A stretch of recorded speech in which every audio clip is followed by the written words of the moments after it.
Day. As promised, this week I'm going to go through my pantry and share some of my staples with you that we use that are gluten-free.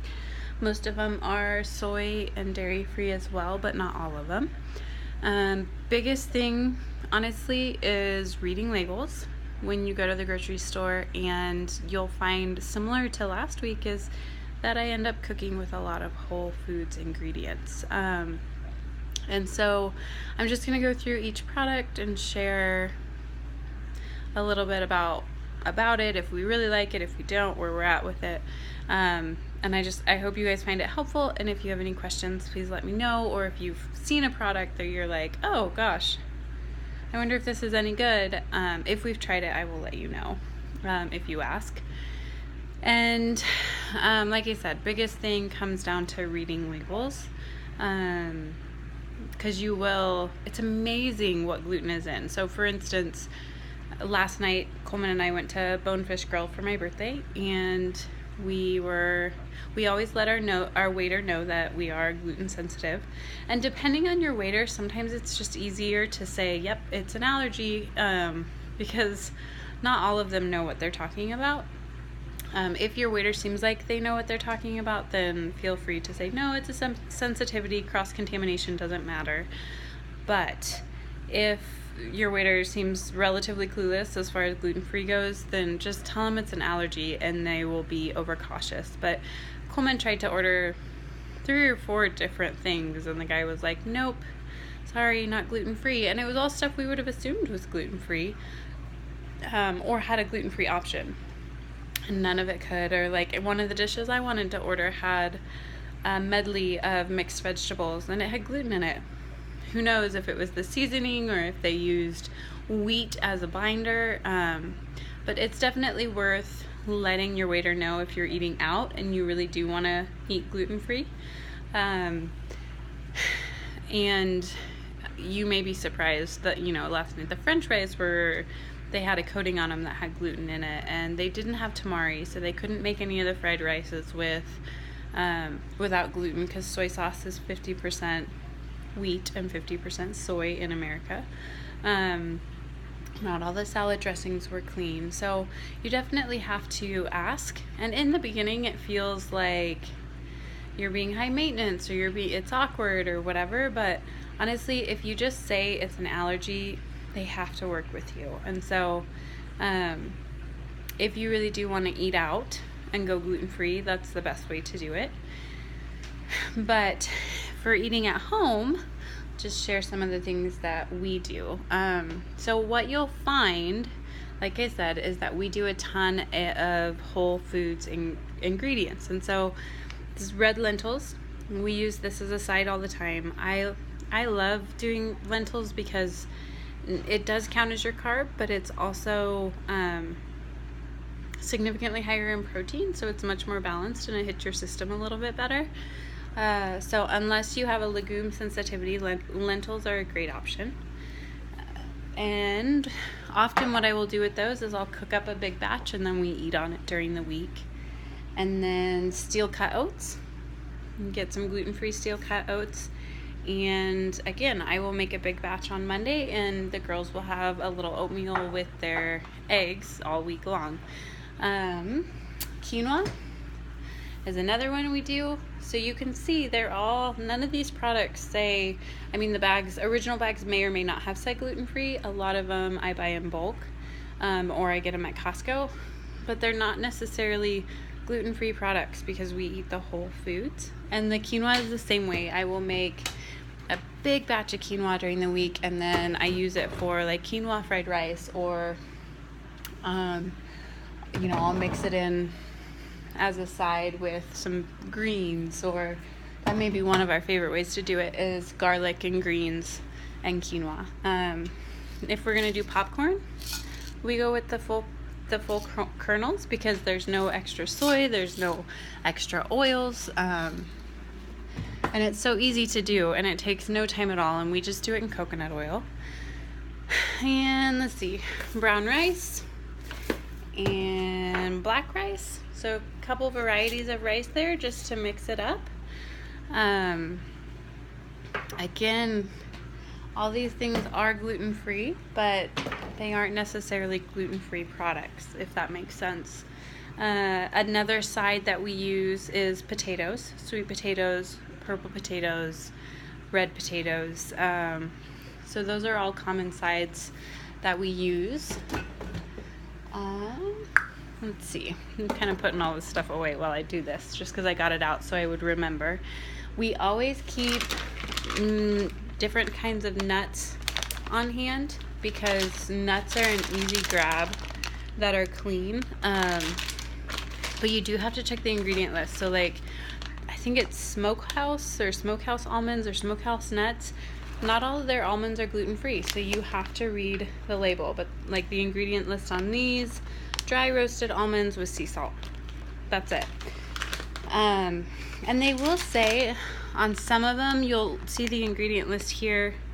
It tells you what it contains. So like that one says contains cashews because all that's in there is cashews. But if it has gluten or wheat or dairy, it will say contains wheat. That doesn't necessarily, if it doesn't say it contains wheat, that doesn't make it gluten-free, but that is a quick way to double check to see if there is an allergen in there, and they have to do that legally. Let's see, what else do we have? Oats. Like I said, I have steel cut oats, and then I keep quick oats around for my husband because he's not willing to wait 25 minutes for steel cut to cook. So that's, that's fine. We all have our preferences, even though steel cut is technically better for you. One thing we do love, that's gluten-free is it's Bob's Red Mill brown rice hot cereal. So it's virtually grits, but it's brown rice versus corn. And being gluten-free, we do tend to eat more corn because you have corn tortillas and you have corn chips, and corn tends to be a filler or like a multi-flour that they use to fill in the gaps. And so just as a way to eat less corn, because corn is kind of like soy. Most corn that's grown is GMO, and if it's not GMO, the likelihood that it's not cross-contaminated is pretty low. So this is probably one of my go-to sides for dinner because it cooks up in about maybe 10 minutes, if that.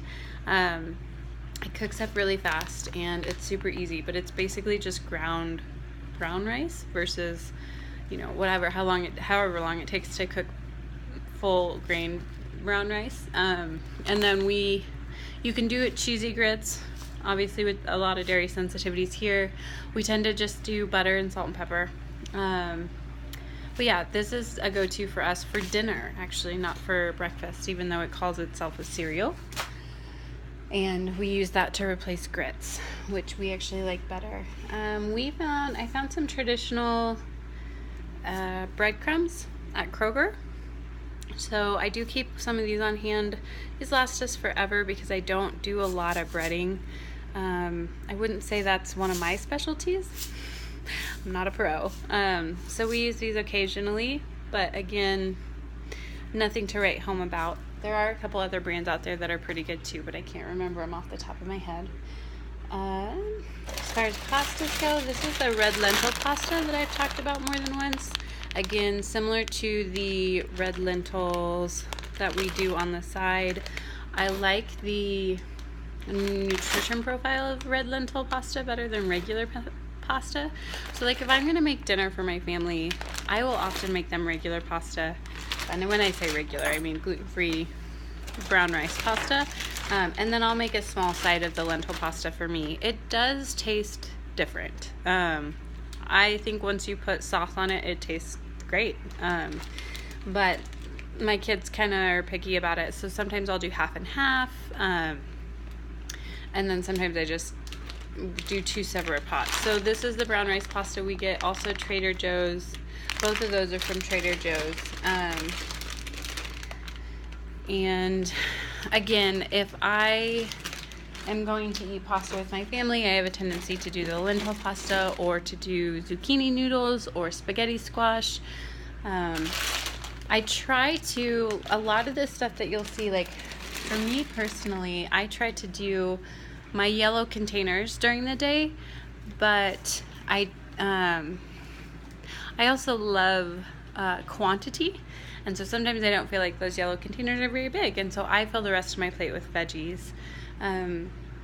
So I tend to eat, even though I keep a lot of these options on hand, I don't always eat them personally, because I've just found that I feel better when I have more of a vegetable base than too much carb. If I eat too much of the real grainy carbs, all I want is more, and it just triggers sugar in my body. So that's just my personal experience with it, but I know that's not the same for everyone. Like if my husband, he's got a super high metabolism, and if he doesn't eat a decent size portion of carbohydrates, then he's starving and he can't keep weight on. So again, it comes down to metabolism.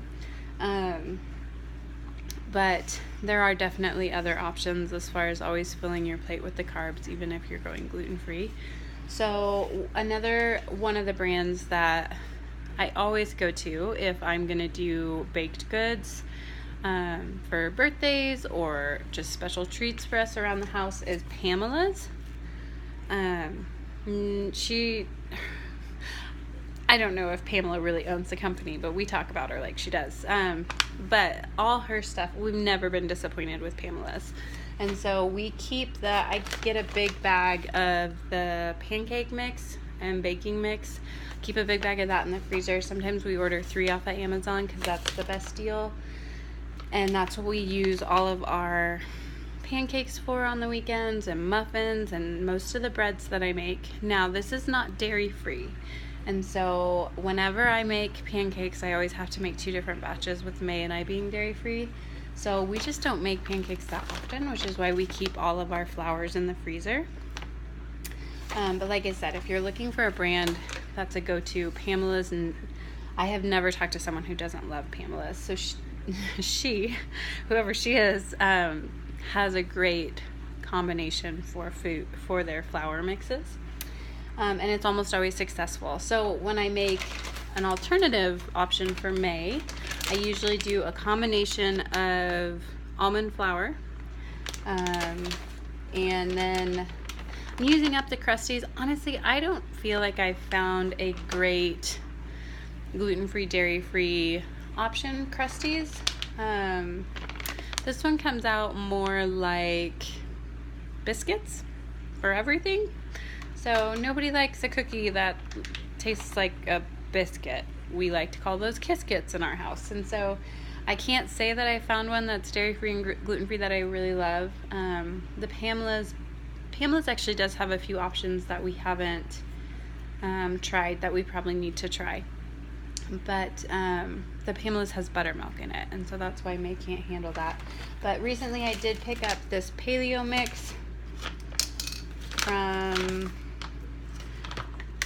Birch Benders, and it's pretty decent. It is cassava and coconut flour based. It's alright. Flavor wise, you can definitely tell it's different. But it's also just one of those that you just mix water with, so it's easy. And because I have to make 2 batches of everything, I do need easy. So those are kind of the flour mixes that we use all the time, and that I don't really shy away from. The Krusties is the only one I'm really looking to replace at this point. But like I said, it is a good alternative. But like if you would put Krusties next to Pamela's, it's not gonna hold up. And then we do always keep chips on hand, because I often use my chips for the girls to as an incentive for them to eat their vegetables. So food should taste good. I don't know that all theirs are gluten-free, but their multigrain one is. And we always have corn tortilla chips.